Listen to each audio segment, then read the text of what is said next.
तो इसके बाद हम लोग थोड़ा क्वेश्चन डिस्कस करेंगे जो मेरा वाटर डिमांड के ऊपर था।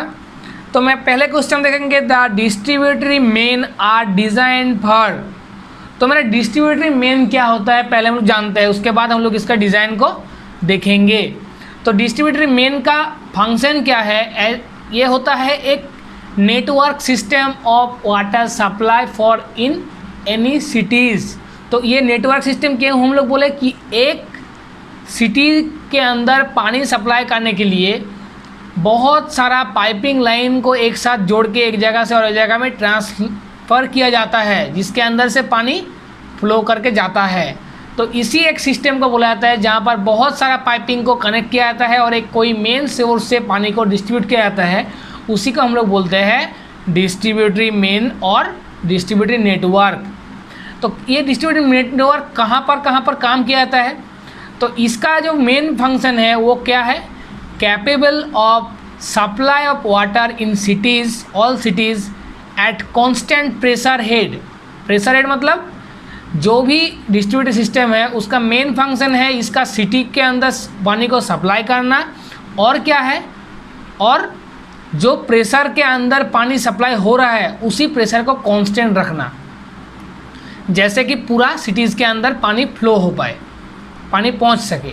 ठीक है, इसके बाद हम लोग देखेंगे distributor main are to capable of supply in fire demand. तो फायर डिमांड के लिए क्या होता है, डिस्ट्रीब्यूटर सिस्टम से ही पानी को लिया जाता है।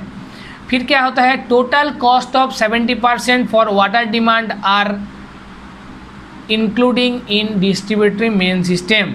तो मेरा जो डिस्ट्रीब्यूटर मेन सिस्टम है यहाँ पर वाटर डिमांड का 70% टोटल कॉस्ट ही हमको इंक्लूड करना पड़ता है। फिर जो पब्लिक और सीवेज का जो पानी होता है ये भी मेरा डिस्ट्रीब्यूटर सिस्टम से ही आता है। इसके बाद हम लोग देखते हैं इसका लेआउट क्या होता है, ये बहुत इंपॉर्टेंट है।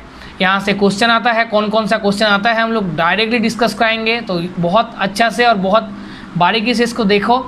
तो लेआउट ऑफ डिस्ट्रीब्यूशन सिस्टम क्या होता है, लेआउट मतलब क्या होता है, उसका गठन या उसका बिहेवियर, कौन कौन सा पार्ट में हम उसको डिवाइड करते हैं, इसी होता है उसका लेआउट, मतलब उसका स्ट्रक्चरल डिज़ाइन। तो लेआउट क्या होगा, डिस्ट्रीब्यूशन सिस्टम का 4 पार्ट में हम लोग उसको डिवाइड करते हैं। एक को बोला जाता है डेड एंड सिस्टम, एक को बोला जाता है ग्रिड आयरन सिस्टम, एक को बोला जाता है रिंग सिस्टम, एक को बोला जाता है रेडियल सिस्टम। तो यहाँ पर कौन कौन सा क्वेश्चन आता है डायरेक्टली हम लोग उसको ही पढ़ेंगे। तो डेड एंड सिस्टम को हम लोग बोलते हैं ट्री सिस्टम, इसका और एक नाम होता है ट्री सिस्टम। ये कौन जगह में यूज़ किया जाता है, जो भी ओल्ड सिटीज़ या ओल्ड टाउन है उसके अंदर डेड एंड सिस्टम को या ट्री सिस्टम को यूज़ किया जाता है। ये डायरेक्टली क्वेश्चन किया जाता है कि डेड एंड सिस्टम या ट्री सिस्टम कहाँ पर यूज़ किया जाता है, तो क्वेश्चन का आंसर होगा ओल्ड सिटीज़ या ओल्ड टाउन। इसका एडवांटेज क्या है, इसका एडवांटेज है इसका इनिशियल कॉस्ट बहुत लो है, तो हम लोग डायरेक्ट ईजिली इसको इंस्टॉल करा सकते हैं। नेक्स्ट क्या है, लेस नंबर ऑफ काट ऑफ वाल्व। तो काट ऑफ वाल्व कम होने के कारण मेरा जो प्रेशर हेड है वो कांस्टेंट रहता है और इजीली पानी सप्लाई हो पाता है। ठीक है, इसके बाद मेरा क्या है, इसके बाद है ग्रिड आयरन सिस्टम। तो ग्रिड आयरन सिस्टम का और एक नाम है रेट्रिकुलर सिस्टम। तो ये स्पेलिंग थोड़ा देख लेना। रेट्रिकुलर सिस्टम क्या होता है या ग्रिड आयरन सिस्टम क्या होता है, तो यहाँ पर क्वेश्चन पूछा जा सकता है कि ग्रिड आयरन सिस्टम का और एक नाम क्या होता है, तो वो होता है रेट्रिकुलर सिस्टम। कहाँ पर यूज़ किया जाता है, तो ग्रिड आयरन सिस्टम यूज़ किया जाता है न्यू सिटीज़ और टाउन के अंदर, and also used well graded cities. बहुत ज़्यादा जो डेवलप सिटीज़ है उसके अंदर ग्रिड आयरन सिस्टम को यूज़ किया जाता है। इसके बाद नेक्स्ट हम लोग देखेंगे कि रिंग सिस्टम। तो रिंग सिस्टम क्या होता है, रिंग सिस्टम का और एक नाम होता है सर्कुलर सिस्टम, जो होता है वेल ग्रेड सिटीज़ के अंदर या वेल ग्रेड टाउन के अंदर। इसके बाद मेरा क्या है, रेडियल सिस्टम। तो रेडियल सिस्टम कहाँ पर यूज़ किया जाएगा, आउटसाइड ऑफ द टाउन। तो जो भी मेरा रेडियल सिस्टम है वो आउटसाइड मेरा बाहर होगा टाउन से। ठीक है, तो इतना तक ही हम लोग का डिस्ट्रीब्यूशन सिस्टम था। तो नेक्स्ट हम लोग क्वेश्चन देखेंगे कि distributary main are design for. तो हम लोग का अभी देख चुके हैं कि डिस्ट्रीब्यूटरी मेन क्या होता है, उसका लेआउट क्या होता है, उसका कहाँ पर यूज़ किया था हम लोग देख लिए। तो ये कहाँ पर यूज़ करेंगे, maximum hourly demand of maximum day, मतलब एक मैक्सिमम आवर के अंदर, मैक्सिमम डे के अंदर कितना पानी सप्लाई हो रहा है, उसके लिए हम लोग डिस्ट्रीब्यूटरी मेन को हम लोग यूज़ करते हैं। इसके बाद नेक्स्ट क्वेश्चन है वाटर एक्ट आर 1974 होगा इसका आंसर। तो वाटर एक्ट कब हुआ था, 1974। ये क्वेश्चन में बहुत ज़्यादा पूछा गया है और बहुत ज़्यादा इम्पोर्टेंट भी है। इसके बाद है the suitable method of population forecasting. हम लोग प्रीवियसली क्लास में ही डिस्कस किए हैं कि जियोमेट्रिक इंक्रीमेंट मेथड होता है मेरा सबसे सुइटेबल पॉपुलेशन फोरकास्टिंग, क्योंकि यहाँ पर जो वैल्यू आता है वो बहुत ज़्यादा हाई होता है, जिसके कारण मेरा डिज़ाइन के कारण कोई डिस्टर्बनेस नहीं आता है। देखो जो भी क्वेश्चन यहाँ पर डिस्कस किया जाएगा वो बहुत बहुत बहुत ज़्यादा इंपॉर्टेंट है, तो हर एक क्वेश्चन को अच्छा से देख लेना और ये सिविल इंजीनियरिंग एकेडमी चैनल को बहुत ज़्यादा सपोर्ट देना, क्योंकि यहाँ पर बहुत ज़्यादा कंटेंट और बहुत अच्छा अच्छा कंटेंट डाला जाता है। तो देखते हैं नेक्स्ट क्वेश्चन को। तो water loss in water supply, जब वाटर सप्लाई होता है कोई सिस्टम के अंदर तो उस टाइम के अंदर वाटर लॉस कितना पकड़ते हैं, तो वो होता है 15%। फिर इसको उसके हम लोग देखेंगे as per IS the limit of consumptions between.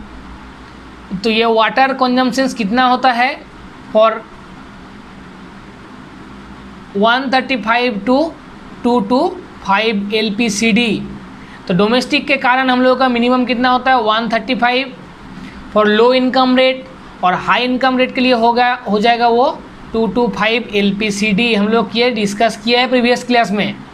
इसके बाद हम लोग क्या देखेंगे, फायर डिमांड कितना होता है। तो फायर डिमांड होता है मेरा 1 लीटर पर 50 लाख पॉपुलेशन। तो जहाँ पर 50 लाख पॉपुलेशन है उसके रेस्पेक्ट में 1 LPCD हम लोग फायर डिमांड को पकड़ते हैं।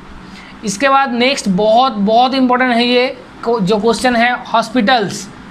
तो हॉस्पिटल्स के अंदर जब मेरा बेड का यूनिट मेरा 100 से कम होगा तब मेरा कितना वाटर लगेगा 340 LPCD। जब एबाव मेरा 100 बेड हो जाएगा तब मेरा वाटर रिक्वायरमेंट होगा पर बेड के हिसाब से, पर डे के हिसाब से, पर पर्सन के हिसाब से 450 LPCD। बहुत बहुत बार पूछा गया है क्वेश्चन। इसके बाद जो रेस्टोरेंट होगा उसके अंदर मेरा वाटर रिक्वायरमेंट वाटर डिमांड कितना रहेगा 70 LPCD liquid per capita litre per capita per day. इसके बाद मैक्सिमम डेली कंजम्पशंस तो कितना होगा 1.8 इंटू क्यू क्या है एनुअल एवरेज आवर्ली डिमांड। इसके बाद मैक्सिमम आवर्ली डिमांड कितना है 2.7 इंटू क्यू क्या है एनुअल एवरेज आवर्ली डिमांड। इसके बाद और एक क्वेश्चन हम लोग लिए हैं जो कि गेट में पूछा गया था। तो peak factor is inversely proportional to population of cities. ये बहुत बहुत बार पूछा गया है क्वेश्चन, इसको याद रख लेना कि जो पीक फैक्टर होता है वो होता है कोई सिटीज़ का पॉपुलेशन का इन्वर्सली प्रोपोर्शनल। ठीक है, तो आज का वीडियो इतना तक ही था। वीडियो अच्छा लगा तो लाइक शेयर और सब्सक्राइब कीजिए, जुड़े रहिए सिविल इंजीनियरिंग एकेडमी चैनल के ऊपर। तो मिलते हैं नेक्स्ट वीडियो में। Thank you.